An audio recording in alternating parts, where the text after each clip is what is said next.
बिस्मिल्लाहिर्रहमानिर्रहीम and welcome to all students. आप तमाम स्टूडेंट्स को मैं चैनल बी लर्नर पे वेलकम करता हूं। चैप्टर नंबर 3 जो है kinematics of the linear motion, इसके जो न्यूमेरिकल सेक्शंस हैं उस पर हमारा डिस्कशन जारी है। और इससे पहले सेगमेंट में मैंने 2 क्वेश्चंस किए थे जिसमें आपको बॉडी जब डाउनवर्ड मोशन में होगी या अपवर्ड मोशन में होगी उनके कॉन्सेप्ट्स को एक्सप्लेन किया था। अगर आपने वो पार्ट नहीं देखा तो वो ज़रूर देखिए और फिर देखने के बाद अपने क्लास फेलो उसको ज़रूर शेयर भी करें ताकि ज़्यादा से ज़्यादा स्टूडेंट्स जो हैं वो इस वीडियो से फ़ायदा हासिल कर सकें। अब जो कि मैंने पहले भी कहा था कि मैं अब दूसरे क्वेश्चन में जो है वो ग्रेविटेशनल एक्सेलरेशन नहीं करूँगा बल्कि सिंपल एक्सेलरेशन यानी कार वगैरह की क्वेश्चंस को डिस्कस करेंगे। तो अब इस क्वेश्चन को हम यहाँ इस सेगमेंट में ले लेते हैं। ये भी आपकी बुक का ही क्वेश्चन है। अ बस is moving with the velocity of 72 kilometre per hour. एक बस है जो कि 72 किलोमीटर पर आवर से मूव कर रही है। On the application of brakes, अगर उस पर ब्रेक लगाई दी जाए तो it's stop after covering a distance of 500 metre. 500 metre का फासला तय करने के बाद रुक गई है। Calculate that acceleration produce by the brakes. आपने बताना है कि कितना एक्सेलरेशन जो है वो ब्रेक्स में प्रोड्यूस होगा। तो स्टूडेंट सबसे पहले तो आपको ये बात ध्यान में रखनी है कि जब भी कोई भी बॉडी डाउनवर्ड मोशन जब कोई भी बॉडी जो है उसकी वेलोसिटी अगर ज़्यादा से कम की तरफ जाती है, यानी पहले कम थी, पहले ज़्यादा थी फिर कम हो गई, तो याद रखिएगा उस बॉडी के अंदर क्या पैदा होगा, डेक्सेलरेशन प्रोड्यूस होगा। ये डेक्सेलरेशन के 3 नाम हैं। इसको नेगेटिव एक्सेलरेशन भी कहते हैं और इसे रिटार्डेशन भी कहा जाता है।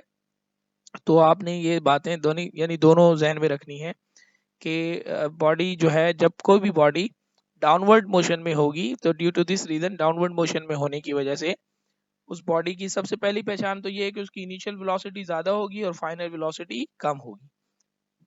और उस बॉडी को हम कहेंगे कि बॉडी के अंदर नेगेटिव एक्सेलरेशन प्रोड्यूस होगा और उसका आंसर भी यानी एक्सेलरेशन का माइनस में आना चाहिए।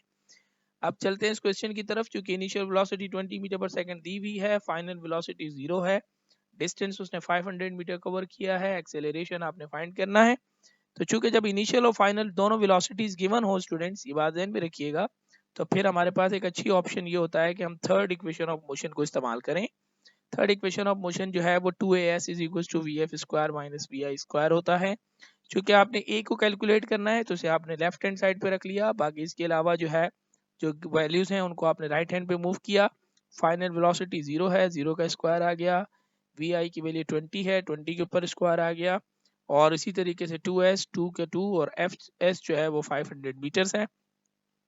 अब हम इसे सॉल्व करेंगे। 0 का स्क्वायर 0 होता है, 20 का स्क्वायर 400 होता है, 500 को 2 से करेंगे वी गेट 1000। और फिर जब हम इन दोनों को डिवाइड कर चुके, -20 का स्क्वायर था तो -400 आएगा, यानी बीच में माइनस था। फाइनल 0 में से 400 को माइनस करेंगे तो -400 और 20 टू द 1000 हो जाएगा। अब जब हम इसे कैंसिल करेंगे वी गॉट -0.4 और ये -0.4 मीटर पर सेकंड स्क्वायर होगा। एक्सेलरेशन का ऐसा यूनिट क्या होता है, मीटर पर सेकंड स्क्वायर। और यहाँ पर ये नेगेटिव साइन आएगी और नेगेटिव साइन इस बात को इंडिकेट करेगी कि यहाँ पर ये कौन सा एक्सेलरेशन प्रोड्यूस हो रहा है, रिटार्डेशन या नेगेटिव एक्सेलरेशन प्रोड्यूस हो रहा है। ठीक है, अब इस के जो एक नेक्स्ट एक सेगमेंट है जो शॉर्ट सा क्वेश्चन है, इसको भी डिस्कस कर लेते हैं। Find the time taken by the sunlight to reach the ground. आपने बताना है कि सनलाइट कितना टाइम लेगी जमीन पर आने में। If the distance between the sun and the earth is 1.5 into 10 exponential power 8 kilometer and the velocity of the light is 3 into 10 exponential power 8 meter per second। तो सबसे पहले हम इसका डेटा बना लेते हैं। क्योंकि आपने टाइम को कैलकुलेट करना है, डिस्टेंस आपको दिया गया है 1.5 into 10 exponential power 8 kilometre. Students आपको मालूम है कि डिस्टेंस का ऐसा यूनिट जो है वो किलोमीटर नहीं होता बल्कि मीटर होता है। तो आप इसको किलोमीटर से मीटर में कन्वर्ट करेंगे। कैसे कन्वर्ट होता है, you know very well, 1 kilometre is equal to 1000 metres. 1 kilometre में 1000 मीटर होते हैं। तो हमने इसे जो है वो किलोमीटर से मीटर में कन्वर्ट कर दिया। v की वैल्यू हमें गिवन है 3 into 10 exponential power 8 metre per second. और स्पीड का फार्मूला आपको मालूम है, speed is always equals to distance upon time taken. Formula change हो जाएगा, टाइम हमने फाइंड करना था, time is equals to distance upon velocity हो जाएगी या स्पीड। यहाँ पर हमने वैल्यूज़ को पुट किया, ये वैल्यूज़ हम कैलकुलेशन की है, ठीक है। थोड़ा सा शॉर्ट करना हो ताकि टाइम को जो है वो सेव किया जाए। ये कैलकुलेशन आप खुद ट्राई करेंगे, ठीक है।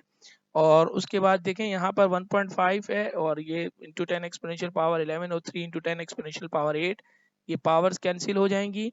और उसके बाद देन फाइनली वी गेट, हमारे पास जो है वो आंसर आएगा, कितना आंसर आएगा, 500 सेकेंड्स। अब जब 500 सेकेंड्स को हम मिनट में कन्वर्ट करना चाहते हैं तो 500 को मिनट्स में डिवाइड करेंगे तो 8.33, तो इट्स मीन दैट 8 और 0.33 को दोबारा 60 से करेंगे तो वी गेट 20 सेकेंड्स।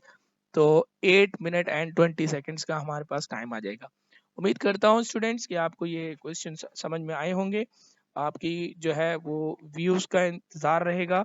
आप जो है वो हमारे ऑफिशियल व्हाट्सएप नंबर जो आपको स्क्रीन पे शो हो रहा है, इस पर आप टेक्स्ट भी कर सकते हैं।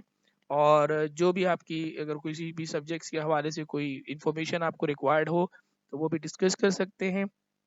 चैनल के जो इस वीडियो है इसके लिंक को ज़्यादा से ज़्यादा स्टूडेंट्स को शेयर करें ताकि इस पेंडेमिक सिचुएशन में ज़्यादा से ज़्यादा बच्चे जो है वो अपनी प्रिपरेशन को जारी रख सकें। Thank you very much, take care, have a nice time and अल्लाह हाफिज़।